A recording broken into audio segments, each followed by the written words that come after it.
Episode की अब शुरुआत होती है जहाँ पर एक अब अनाउंसमेंट सुन रहा होता है। तभी रिनेट उसके पास आती है और कहती है कि तुम काफी शांत लग रहे हो, पहले तो तुम काफी नर्वस हुआ करते थे। जिस पर रिक कहता है कि मुझे कुछ याद आ गया है। इसके बाद अब हम लोग को रिक के पास्ट मेमोरीज दिखाई जाती है, जहाँ पर उसने एक बुक में पढ़ा था कि काइजर अल्सपीड एक अल्टीमेट मॉन्स्टर है, उसे हराकर कोई भी अपनी विश को पूरा कर सकता है। उस बुक में एक बंदे ने लिखा था कि मैं तो उस मॉन्स्टर को हरा नहीं पाया, तो अगर कोई बच्चा एडवेंचर बनना चाहता है तो कोशिश करना कि तुम उस ट्रेजर को पा पाओ और अपनी विश को पूरा करवा पाओ। मुझे तुम पर विश्वास है। रिक अब आकर अपने पेरेंट्स से बताते हैं कि मैं भी यामाटो की तरह ही एक एडवेंचरर बनना चाहता हूँ। तो उसकी मोमो से कहती है कि एडवेंचरिंग काफी डेंजरस जॉब होती है, तुम किसी भी समय पर मर सकते हो, तो तुम कोई और दूसरी जॉब चुन लो। वहीं पर रिक के फादर भी रिक से कह रहे होते हैं कि तुम ये बच्चों की कहानी में कब तक भरोसा करते रहोगे, तुम्हें कोई अच्छी सी स्टेबल सी जॉब ले लेनी चाहिए। ये सुनकर रिक थोड़ा सा डिसअपॉइंट हो जाता है। और अब अगले सीन में डॉक्टर रिक को बताते हैं कि हमें तुम्हारे अंदर इनबॉर्न स्किल मिली है, जिनके पास मार्कर होता है वो काफी रेयर होते हैं और तुम उनमें से एक हो, पर हमें ये नहीं पता कि तुम्हारी इनबॉर्न स्किल क्या है। ये सुनकर रिक कहता है कि यामाटो के पास भी ये स्किल थी ना,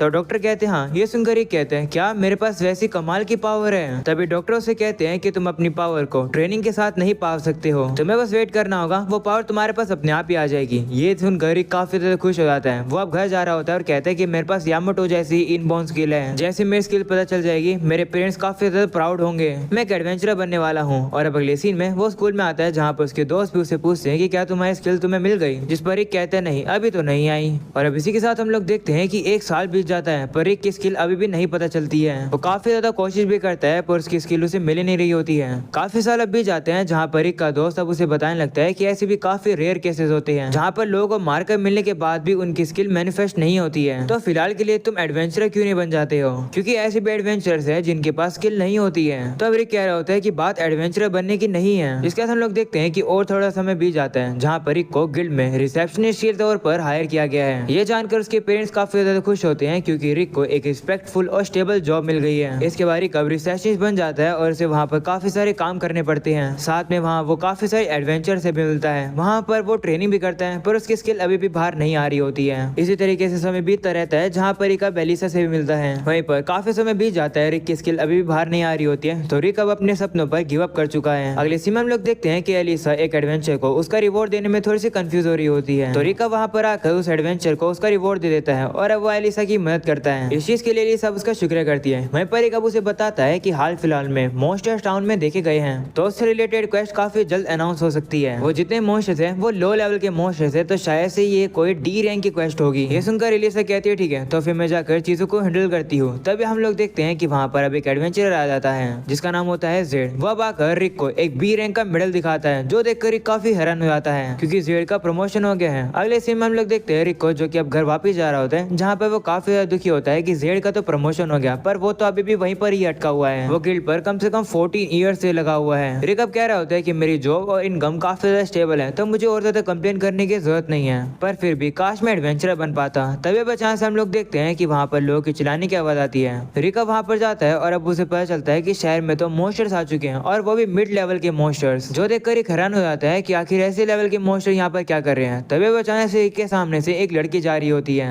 और अब मॉन्स्टर उसके ऊपर हमला करने वाला होता है, पर तभी बचाने से रिक अब उस लड़की के सामने आ जाता है उसे बचाने के लिए, और अब मॉन्स्टर रिक के ऊपर हमला करने वाला होता है, जो देखकर रिक डर जाता है। पर तभी वो लड़की उससे कहती है कि साइड में हटो, मैं इसे संभाल लूंगी। ऐसा बोलने के बाद अब वो लड़की एक ही हमला करके उस मॉन्स्टर को काफी आराम से हरा देती है, जो देखकर रिक अब काफी ज्यादा हैरान हो जाता है। वहीं पर वो लड़की रिक का शुक्रिया करती है उसे बचाने के ट्राई करने के लिए। वो उसे कहती है कि लेकिन तुम्हें मेरी चिंता करने की जरूरत नहीं है क्योंकि मैं एक एडवेंचरर हूँ। हमें पता चलता है कि लड़की और कोई नहीं बल्कि रिनेट होती है। अगले सीन में हम लोग देखते हैं वो लोग एक साथ जा रहे होते हैं, जहाँ पर एक अब उससे कहता है कि तुमने मुझे बचा लिया जबकि मैं तुम्हें बचाने वाला था, वैसे तुम्हारा नाम क्या है। तो रिनेट भी अब उसे अपना नाम बताती है, तो रिक भी उसे अपना नाम बताता है और बताता है कि क्या तुम बी रैंक की हो क्योंकि तुम काफी ताकतवर हो। तो वो कहती है नहीं। ये सुनकर रिक कहते हैं इसका मतलब तुम ए रैंक की हो। रिक अब एक्साइटेड हो जाता है और कहता है कि मैं पहली बार किसी ए रैंक के एडवेंचर को इतने पास से देख रहा हूँ। तो रिनेट कहती है नहीं, मैं ए रैंक की नहीं हूँ बल्कि मैं एस रैंक की हूँ। जो सुनकर रिक अब काफी ज्यादा हैरान हो जाता है और कहता है कि र्यूमर के हिसाब से जो हेडक्वार्टर है वो उन्हें लोकल गिल्ड रजिस्टर्स के तौर पर लेता है और डायरेक्टली उन्हें संभालता है क्योंकि वो टॉप के एलिट एडवेंचरर्स होते हैं। रिक अब उसे कहता है कि मैंने कभी नहीं सोचा था कि तुम्हारी रैंक एस है, मैं तो कितना किस्मत वाला हूँ कि मैं एक लेजेंडरी एडवेंचर से मिल पाया। वैसे मुझे तुमसे कुछ पूछना है, क्या तुम हंसोगी अगर मैं तुम्हें वो बात बताऊंगा? तो रिनेट कहती है नहीं, मैं काफी सालों से हंसी नहीं हूँ, तुम चिंता मत करो, मैं हंसूंगी नहीं। तो रिक अब उसे बताता है कि दरअसल जब से मैं बच्चा था तब से मेरा ड्रीम था एक एडवेंचर बनना और काइजर अल्सपीड को हराना, और मेरे पास एक इनबॉर्न स्किल है पर अभी तक वो मैनिफेस्ट नहीं हुई है। अभी मैं 30 साल का हो गया हूँ, तो अगर मैं अभी एडवेंचर बनने की कोशिश करूंगा तो क्या लगता है मैं एडवेंचर बन पाऊंगा?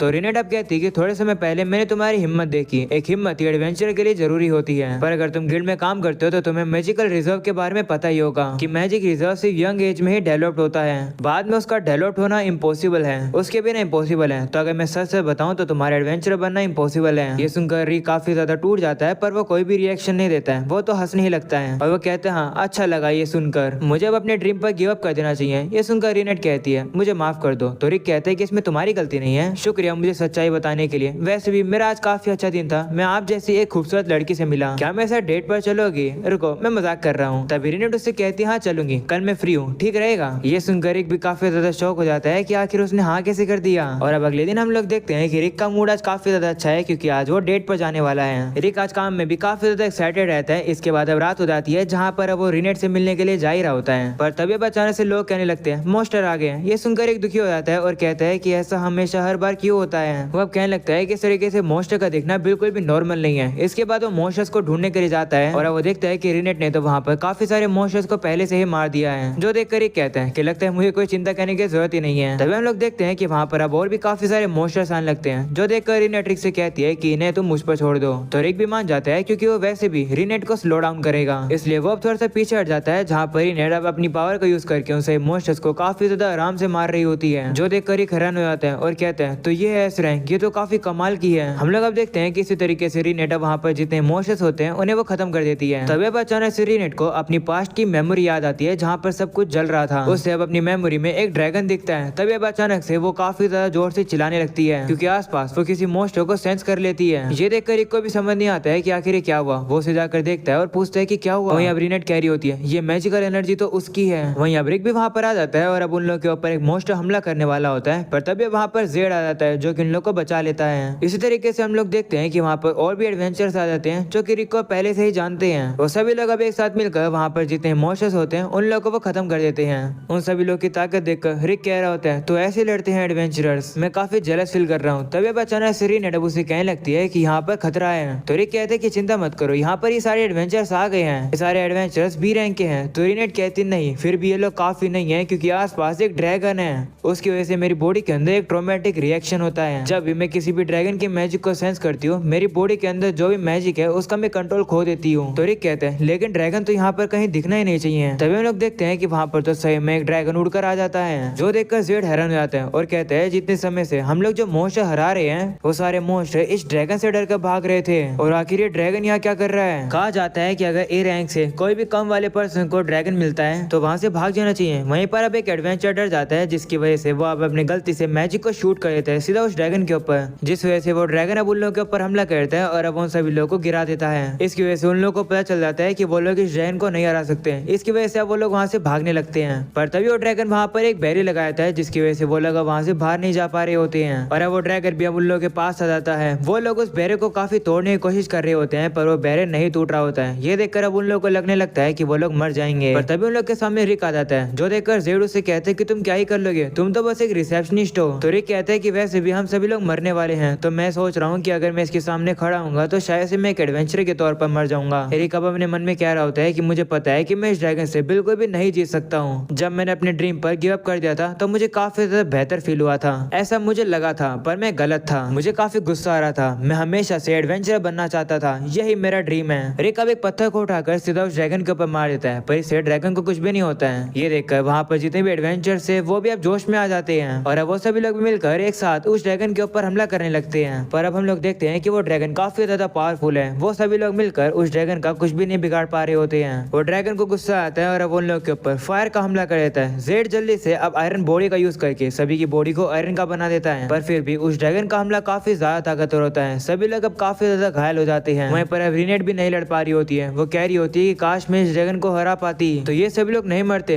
तभी हम लोग देखते हैं कि जमीन से अब रिक बाहर निकल कर आता है, जिसे देखकर सभी लोग अब काफी ज्यादा हैरान हो जाते हैं। रिक अब उस ड्रैगन से लड़ने के लिए आ जाता है और अब वो कहता है कि मैं अपने ड्रीम को असलियत में बदल कर रहूंगा। तभी अब अचानक से हम लोग देखते हैं कि रिक को अब फाइनली उसकी स्किल मिल जाती है। वो ड्रैगन अब जैसे रिक के ऊपर हमला करता है, रिक अब उस ड्रैगन के पैरों को काफी आराम से पकड़ लेता है, जो देखकर सभी लोग काफी ज्यादा हैरान हो जाते हैं। और अब रिक की बॉडी के अंदर से उसका मैजिक भी फ्लो करने लगता है, जो देखकर रिनेट भी काफी हैरान हो जाती है। रिक के अंदर इतना मैजिक आ चुका है कि वो इतना विजिबल है। वहीं दूसरी तरफ रिक अब खुश हो जाता है और कहता है कि ये मेरी इनबोर्न स्किल है, काफी टाइम लग गया इसे आने में। वो अब उस ड्रैगन का शुक्रिया करता है उसकी स्किल को लाने के लिए। इसके बाद वो ड्रैगन रिक के ऊपर हमला करता है, पर रिक अपने हाथों से उसके अटैक को रोक लेता है। इसके बाद रिक भी अब अपने पूरी ताकत लगाकर अब उस ड्रैगन के ऊपर सीधा हमला कर देता है, जिसके से हम लोग देखते हैं कि रिक सीधा उस ड्रैगन की पूरी गर्दन को ही उड़ा देता है, जो देखकर सभी काफी हैरान हो जाते हैं। वहीं पर इतनी ज्यादा पावर यूज करने के बाद रिक तो काफी थक जाता है। वो भी कह रहा होता है कि मेरी पावर तो काफी कमाल की थी। ऐसा बोलने के बाद वो वहीं पर बेहोश होकर गिर जाता है। अगले सीन में रिक की अब जैसे आंख खुलती है वो देखता है कि वो तो उसके घर के अंदर है और उसकी बॉडी में भी काफी दर्द हो रहा होता है। वहीं पर रिनेट अब उसके पास होती है और उसे कह रही होती है कि तुम्हारा सारा मैजिक सर्किट डिस्ट्रॉय हो गया है और तुम एक हफ्ते से सो रहे हो। ये सुनकर रिक काफी हैरान हो जाता है और कहते हैं कि क्या तुम इतने समय से मेरा यहीं पर वेट कर रही थी, पर क्यों? जिस पर वो कहती है कि क्योंकि मैं तुम्हें हमारी पार्टी में यानी कि ऑर्चल कम फिस्ट में इनवाइट करना चाहती हूँ। हमारी पार्टी का भी वही सेम गोल है जो कि तुम्हारा गोल है, जो कि है काइजर अल-सपीड को हराना। और वो मॉन्स्टर सही में एग्जिस्ट करता है।